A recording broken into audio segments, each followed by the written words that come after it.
Ya, baik anak-anak. Hari ini kita akan mempelajari materi yang baru ya. Mungkin ini lebih kompleks lagi ya. Kemarin kita belajar tentang kinematika, sekarang kita akan masuk ke pelajaran dinamika. Ya. Dinamika itu berhubungan dengan yang namanya hukum Newton. Oke. Semoga kalian bisa mengikutinya dengan baik. Jadi hari ini kalian hanya fokus ke konsep saja dulu ya. Pengertian konsepnya, kalian wajib mengerti konsepnya. Kita belum masuk ke hitungan. Oke. Kalau konsepnya oke, maka hitungan pun kalian akan terasa gampang. Ya, dinamika.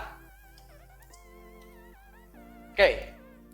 Dinamika adalah salah satu cabang ilmu fisika yang mempelajari tentang gerak dan penyebab gerak ya. Nah, penyebab gerak adalah gaya dan torsi. Oke, sehingga di dalam bahasan tentang dinamika ini, pengertian dinamika ini banyak membahas tentang gaya dan torsi. Namun, tingkat SMP saya akan membatasi di pembahasan gaya saja ya, karena torsi nanti akan dilanjutkan pada saat kalian SMA ya. Mungkin torsi nanti ada di pesawat sederhana, tapi saya cuma nyolek-nyolek dikit aja ya, tidak mendalam. Nah, jadi apa itu dinamika? Dinamika adalah ilmu yang mempelajari pengaruh lingkungan terhadap keadaan gerak suatu sistem ya.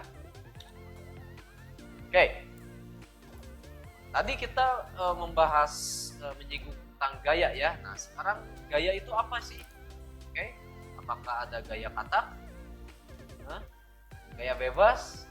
Atau gaya apapun? Nah, bukan seperti itu ya. Di sini gaya itu diartikan sebagai force ya. Force itu adalah suatu dorongan atau tarikan ya.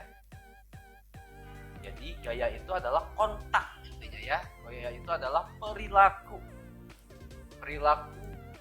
kita atau perilaku mesin yang membuat benda tersebut bergerak gitu ya. Nah, misalnya ini dorongan atau tarikan. Nah, ini misalnya tarikan ya. Ada benda pegas di sini ditarik ke belakang. Nah, maka kita sedang memberi gaya. Gayanya kemana? Ke kanan. Di sini ada kelihatan ke kanan ya. Nah, gaya ini adalah besaran vektor. Artinya besaran vektor itu apa? Mempunyai besar dan mempunyai arah. Yang penting itu ya, yang paling penting adalah mempunyai arah. Gitu ya.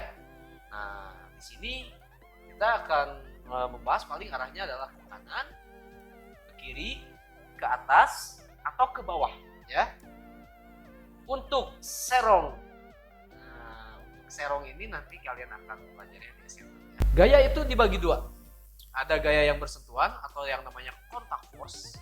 Kontak force itu seperti ini nih. Di kolom ini semua kontak force ya. Dorongan, tarikan, tendangan, pukulan, sesuatu yang bisa disentuh itu namanya kontak force atau gaya yang bersentuhan. Atau satu lagi, yang tidak bersentuhan atau yang namanya medan force atau field force ya, medan gaya. Nah, seperti apa? Seperti misalnya di sini ada partikel ya, di sini ada massa ya, massa dengan massa. Oke. Gaya antara apa? Misalnya gaya antara bulan dengan bumi saling tarik menarik. Oke, bumi dengan matahari saling interaksi tarik menarik gitu ya. Nah, itu. Kemudian di sini antara muatan, nanti muatan ini di kelas 9 ya. Muatan dengan muatan. Oke, maka akan saling tarik menarik. Atau bisa juga saling tolak menolak. Ini juga sama. Besi dengan magnet ya. Oke, kalau magnet dengan magnet misalnya kutub utara dengan kutub utara didekatkan, maka dia akan saling tolak menolak ya. Nanti di situ ada gaya. Oke, gaya yang tidak bersentuhan atau yang namanya field force. Oke. Nah, gaya itu sebuah besaran ya. Gaya itu sebuah besaran. Ya, berasal dari kata force yang kita lambangkan dengan huruf F. Ya. Gaya ini kita sering menggunakannya dengan satuan SI ya, supaya tidak pusing ya. Satuan SI dari gaya adalah Newton. Ya, 1 Newton itu adalah 1 kilogram meter per sekon kuadrat. Ya, di sini ya. Karena prinsip atau konsep gaya ini ditemukan oleh Newton, maka para ilmuwan memberi penghargaan lah istilahnya ya, gitu ya. 1 kilogram per meter per sekon kuadrat ini disebut dengan 1 Newton ya. Nah, tapi ada satuan yang lain lagi, yaitu satuan CGS. CGS itu apa? Yang dinyatakan dengan sentimeter gram sekon ya. Nah, dalam CGS ini kita namakan Dine ya. Sedangkan kalau di Amerika atau di Inggris mereka lebih sering menyebutnya dengan pound ya. Kita jarang menggunakan ini ya. Yang sering kita gunakan adalah satuan SI ya. Nah, ini untuk pengetahuan aja, 1 Newton sama dengan 10 Dine sama dengan 0,225 pound ya. Oke. Nah, gaya itu mempunyai resultan ya. Resultan itu apa? Resultan itu adalah sebuah penjumlahan ya. Karena yang namanya gaya itu bisa sendirian atau bisa lebih dari satu. Bisa ada temannya. Ya.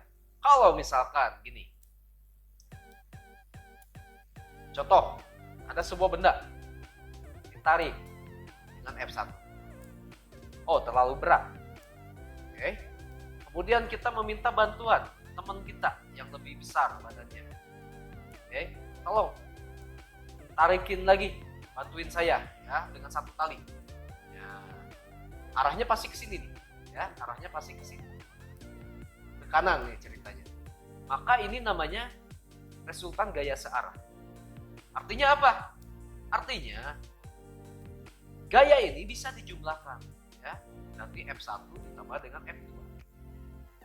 Ya, resultan ini biasa dilambangkan dengan R atau dengan sigma F. Sigma itu apa? Penjumlahan ya. Sigma ini sigma. Ini penjumlahan gaya ya. Kalau misalnya ada 3 gaya gimana? Ada 10 gaya gimana? Ya udah, nanti sigma F sama dengan F1 ditambah F2 ya, tambah F3 dan seterusnya. Gitu ya. Sampai gaya yang terakhir. Nah, kemudian ada juga resultan gaya berlawanan arah. Resultan gaya berlawanan arah misalnya, nah ini, misalnya saya menarik balok ini ke kanan, tapi di sini nyangkut, ya, atau jangan nyangkut lah, misalnya di sini dia arahnya ke sini, misalnya ada yang narik juga. Tarik tambang, nah misalnya tarik tambang, kalau kalian tarik tambang nanti bentar lagi 17 Agustus ya, nanti misternya akan mengadakan tarik tambang online. Saya nggak tahu bicaranya gimana pokoknya. Nah, nanti seru lah ya. Oke, di sini bisa ke kanan ya, satu yang ke kanan, satu yang ke kiri. Nah, berarti ini bisa kita katakan ini rebutan ya, ini satu ke kanan, satu ke kiri. Nah, maka resultan gayanya, penjumlahan gayanya mereka saling mengurangkan ya, saling mengurangkan gitu. Oke, nanti lihat siapa yang menang. Oke, nanti lihat siapa yang menang. Misalkan F1 nya lebih besar ya, misalkan F1 lebih besar dari F2. Nah, siapa yang menang? Ya, yang jelas yang ini yang menang. Berarti nanti benda akan bergerak kemana? Kanan. Benda juga akan bergerak ke kanan. Kecepatannya ke kanan. Ya. Contoh. Ada sebuah benda. Ya, yang satu ditarik ke kiri 100 Newton. Ya. Misalkan ini 100 Newton gitu ya. Terus ke kanan 60 Newton. Terus dibantuin sama yang lebih besar gayanya 105 Newton. Kira-kira arahnya kemana? Ya sudah, jumlahkan. Nah, tentukan arah dan besar yang gaya yang bekerja pada balok tersebut. Nah, caranya gimana? Ya udah, resultan gaya sama dengan F yang ke kanan, gaya yang ke kanan dikurangi dengan F yang ke kiri. Kita lihat siapa yang menang nih kira-kira. Ya. Atau gini, kalau ke kanan kita anggap positif, kalau ke kiri kita anggap negatif. Atau misalnya kalau ke atas ini positif, ya. Kalau ke bawah ini negatif. Nah, ini bebas ya, teman-teman semua.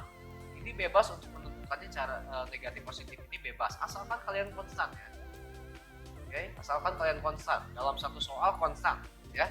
Jangan berubah-ubah. Kalau berubah-ubah nanti kalian pusing sendiri dan bikinnya salah. Oke. F ke kanannya berapa? Berarti 60 Newton. 60 Newton ditambah dengan 105 Newton. Kemudian F ke kirinya berapa? Dikurangi 100 Newton. Ya, mereka saling kurangkan dan hasilnya adalah 65 Newton. Ke arah mana? Ke arah kanan.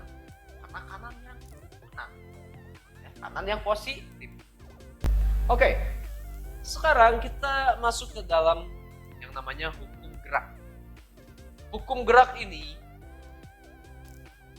tidak lain, kita membahas tentang hukum Newton ya, karena semua gejala alam tentang gerak ya. Mekanika klasik itu ya kita ngomongin apa, tentang gerak ya, tentang kecepatan, tentang percepatan, seperti itu namanya mekanika ya. Yang sering kita lihat di tempat bangunan gitu ya, di proyek gitu ya. Nah, ini bisa digambarkan dengan hukum Newton. Hukum Newton ini ada 3. Jadi si Newton ini emang keren banget ya. Si Newton ini keren banget sehingga dia bisa menciptakan hukum gerak ya. Hukum gerak ini sangat berguna di masa yang akan datang. Ya, kalian bisa melihat mengapa pesawat bisa terbang. Kalian bisa melihat mengapa gedung-gedung tinggi bisa berdiri tegak ya. Bisa terjadi seperti itu. Ada kincir angin, ada menara Eiffel, itu semua dihitung dengan hukum Newton. Ya. Jadi kalau kalian pengen jadi arsitek, pengen nanti masuk teknik sipil jadi insinyur misalnya ya, pengen punya proyek ya, ini mempelajari tentang hukum. Oke. Ya, hukum Newton itu ada 3, yaitu hukum 1 Newton, hukum 2 Newton, hukum 3 Newton ya. Nah, hukum Newton ini menghubungkan percepatan sebuah benda dengan massanya ya. Dan nanti akan ketahuan gayanya ya. Gaya-gaya yang bekerja itu berapa. Oke. Hukum 1 Newton.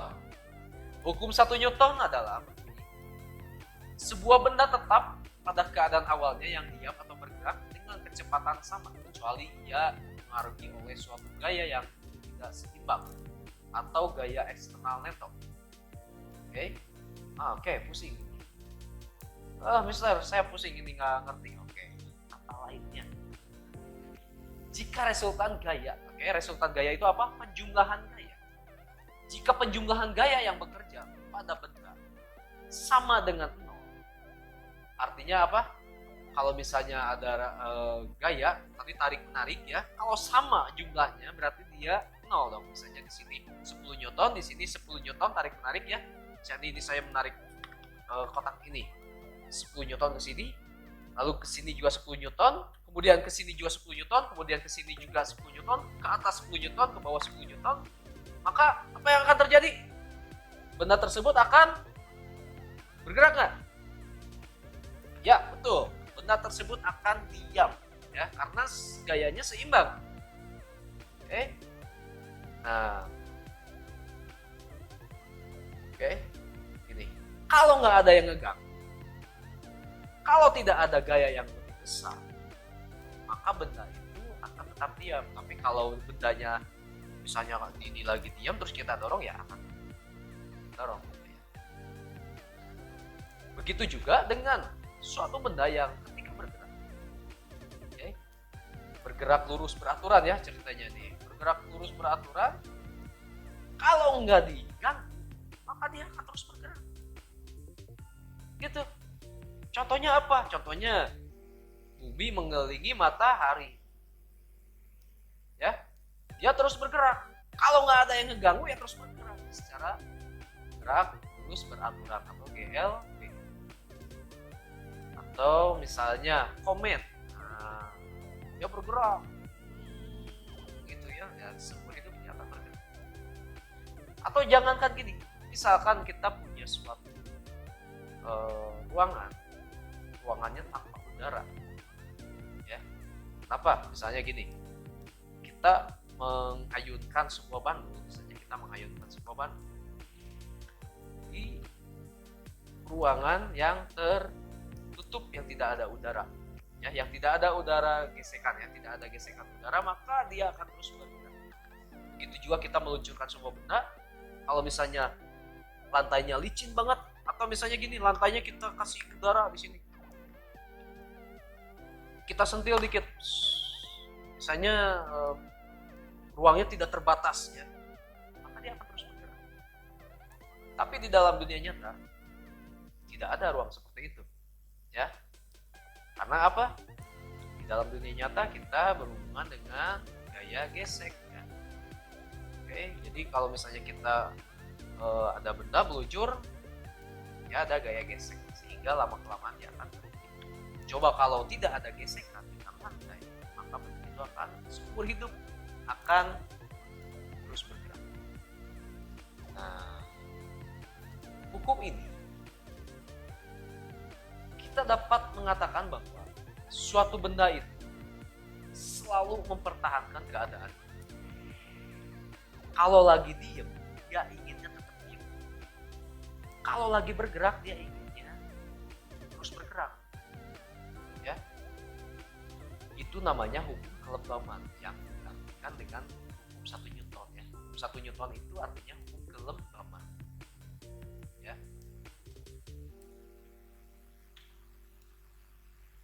Oke, atau hukum inersia. Lembam itu apa? Lembam itu adalah kemalasan, ukuran kemalasan suatu benda. Ya, kalau benda tersebut masanya makin besar, maka dia akan semakin malas. Ya. Contohnya, kalau misalnya kita sedang berkendara, ya, sedang naik bis, okay, kemudian bisnya mengerem secara tiba-tiba, maka gerak tubuh kita akan kemana? Misalnya kita ini nih ya, lihat ya, misalkan ini ke sini nih, ini ke kanan ya, nah ini ke sini, sorry, itu saya nggak tahu itu kanan atau kiri kan, di kamera kalian, misalnya ini ke sini, oke, bisa bis ini tangan saya adalah bisnya, fungsinya, gitu kan. Kemudian ketika bergerak dia akan berhenti, dia berhenti tiba-tiba. Nah, si benda ini akan terus ke sana. Ya. Atau misalnya lagi ini benda ini di mobil box gitu ya. Di mobil box. Misalnya ini lagi ngangkut TV. Majunya ke sini ya. Kemudian ngerem. Nah, ngerem kan ke sini kan? Ngerem. Kemudian si mobil boxnya tiba-tiba bergerak. Nah, pengennya ke sana. Gitu. Si bendanya pengennya diem terus. Ya, itu yang namanya hukum Newton 1. Ya. Nah, rumusnya seperti berikut. Sigma F sama dengan 0. Ini kalian perlu mencatatnya ya. Sigma F sama dengan 0. Sigma itu apa? Sigma itu adalah penjumlahan atau resultan. F itu adalah gaya, karena kemungkinan gayanya tidak hanya satu gaya, tetapi ada banyak gaya, ya. Oke. Nah, persamaan ini berlaku ketika pada suatu benda yang ketika awalnya sedang diam, atau pada benda yang sedang bergerak dengan kecepatan yang konstan. Oke, hukum 2 Newton. Hukum 2 Newton adalah percepatan dari suatu benda akan sebanding dengan jumlah gaya yang bekerja pada benda tersebut dan berbanding terbalik dengan masanya. Oke, kalian nanti coba dicermati ya.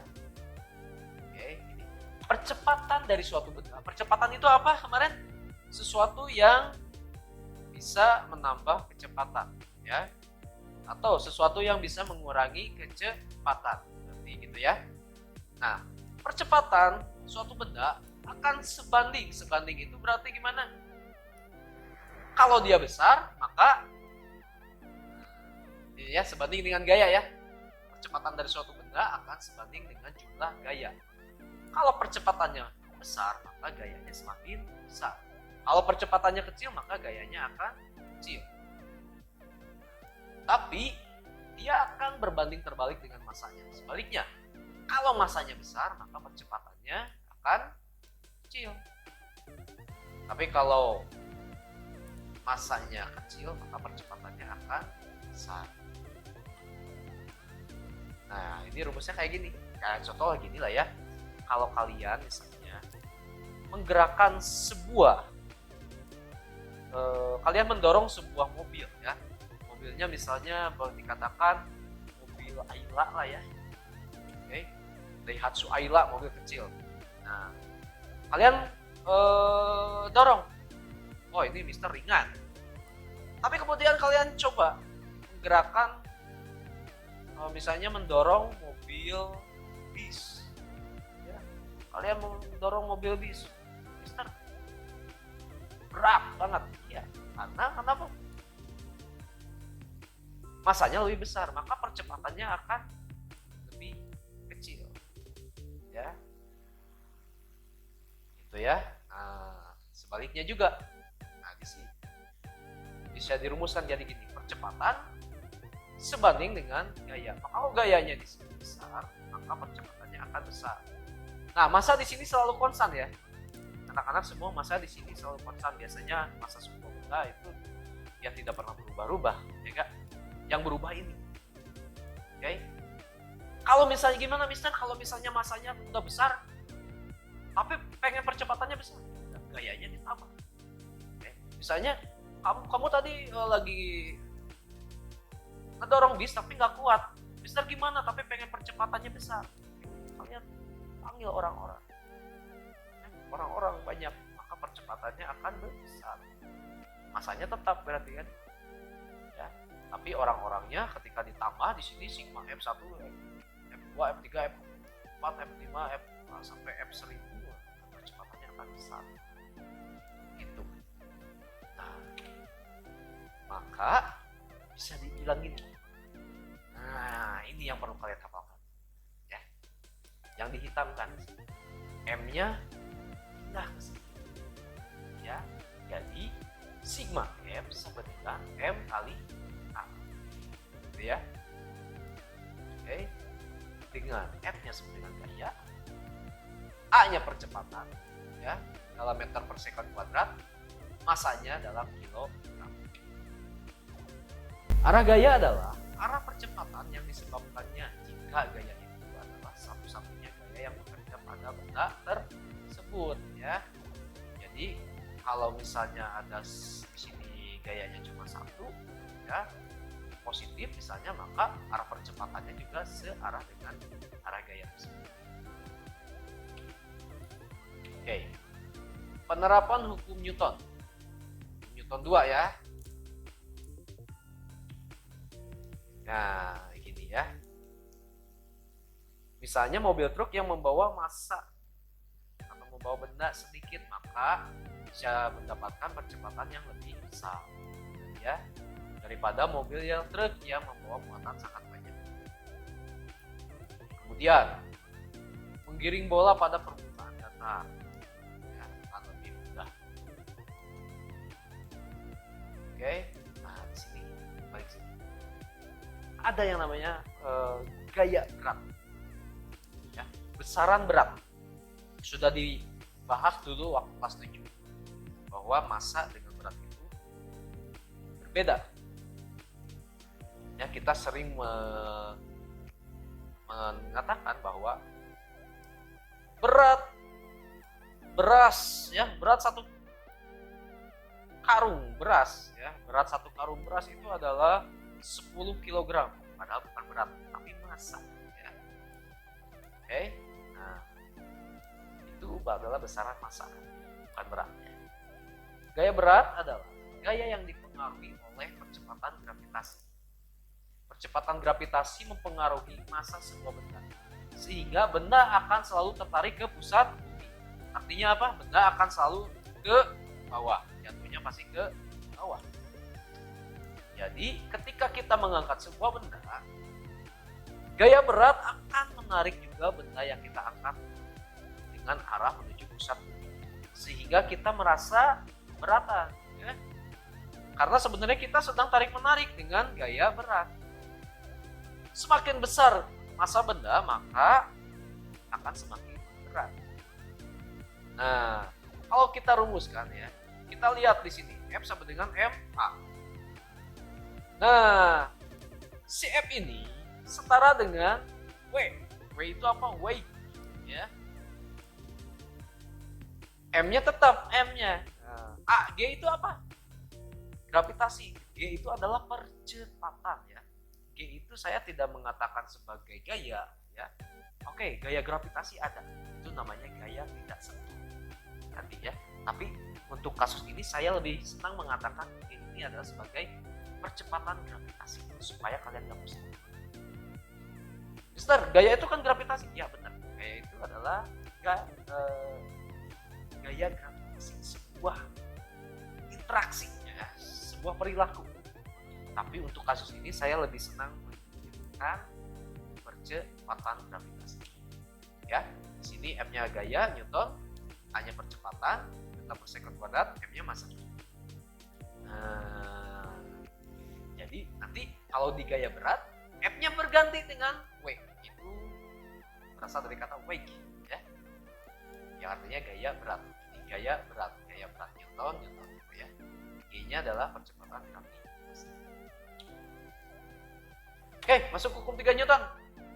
Oke, ini terakhir nih, ya. Suatu benda memberi gaya pada benda kedua, maka benda kedua tersebut akan memberikan gaya yang sama besarnya, tapi berlawanan arah terhadap gaya pertama. Kasus ini adalah disebut aksi reaksi. Ya, hukum aksi reaksi. Jadi hukum aksi reaksi ini biasanya biasanya terjadi pada pada dua buah benda. Hukum aksi reaksi ini terjadi pada dua buah benda ketika mereka saling berinteraksi, ya. Nih, misalnya benda apapun yang menekan atau menarik benda lain, akan mendapatkan tekanan atau tarikan yang sama dari benda yang ditekan atau ditarik. Kalau ini, ya, kalian bisa baca sendiri di sini. Ini. Sekarang saya mau lihat, ya, kalian coba lihat kamera saya. Nah, kalau saya mendorong dinding ini, apa yang akan terjadi? Bisa nggak dorong dinding? Ya, saya mendorong dinding, maka dinding pun akan mendorong saya. Loh, Mister, kenapa bisa gitu? Iya, kalau saya dorongnya makin kuat, maka saya yang akan terdorong ke belakang. Artinya apa? Saya didorong oleh dinding, ya, karena dinding ini sangat solid, ya, dinding ini sangat masif di sini, tidak bisa terdorong. Maka siapa yang terdorong? Saya yang terdorong oleh dinding tersebut. Kalau saya memukul dinding ini, saya memukul dinding ini, apa yang terjadi? Saya kesakitan. Artinya dinding ini memukul saya. Kembali, saya memukul dinding, maka dinding pun akan memukul saya. Begitu, itu yang namanya aksi reaksi. Nah ini bisa kalian baca sendiri. Hukum ketiga ini menjelaskan bahwa semua gaya adalah interaksi antara benda-benda yang berbeda. Ya, jika orang A mengerjakan gaya pada orang B, ya, lagi dorong-dorongan misalnya, maka si orang B secara bersamaan akan mengerjakan gaya yang sama besar pada orang A, dan dua gaya segaris. Nah, ini garis gaya ya. Yang tadi kayak tadi ya, itu namanya garis gaya. Oke. Nah, ini misalnya si B ya, ini misalnya si A gitu memberi, ini si B gitu kan. Dia memberi gaya ke sini, maka si B akan memberi gaya ke sini. Ya, maka F AB tahu ya, gaya yang diberi A pada B itu sama dengan negatif gaya yang diberi oleh B ke A. Nah, rumusnya seperti ini ya. Oke. Nah, itu ya. Penerapannya gimana? Kalau kita menekan hidung, maka tubuh juga akan menekan tangan kita dengan mendatangkan rasa sakit. Semakin keras kita menekannya, maka semakin sakit yang kita rasakan. Saat tangan kita mau ke meja, maka meja tersebut akan memberi gaya kembali pada tangan kita dengan besar yang sama dan berlawanan arah. Maka semakin kita keras memukul meja, maka semakin sakit juga tangan kita. Ya. Nah, misalnya ini. Kalau kita meletakkan televisi di atas meja, ya, maka televisi memberikan gaya aksi berupa gaya berat ke bawah. Kan? Ya, pengennya sih kalau misalnya ada sebuah benda, pengennya jatuh terus ke pusat bumi gitu kan, tapi tertahan oleh meja. Karena apa? Meja memberikan gaya juga yang sama besar. Arahnya kemana? Ya berlawanan. Kalau dia ke bawah berarti meja memberikan ke atas. Ya. Sehingga terjadilah kalian bisa menaruh laptop di meja, bisa menaruh HP di meja gitu ya. Coba kalau misalnya tidak ada aksi reaksi ya, maka ketika kalian naruh TV di atas meja, dia akan tembus gitu kan. Tapi ada yang namanya gaya penyeimbang, itu gaya aksi. Nah, ini gaya aksi. Kalau kebalikannya adalah reaksi. Kalau di sini namanya adalah gaya normal. Nanti kita akan bahas gaya normal ya. Gaya normal itu adalah gaya yang diberikan yang bisa melawan ya, menyeimbangi gaya gravitasi atau gaya berat, gaya berat yang bisa menyeimbangi gaya berat. Oke, berikut adalah tugas yang harus kalian kerjakan untuk pemahaman konsep ini. Silakan banyak membaca. Pengerjaannya 5 hari, ya, kerjakan pesanan di buku, kemudian foto dan kirim dalam bentuk PDF di kelas. Sampai jumpa lain waktu.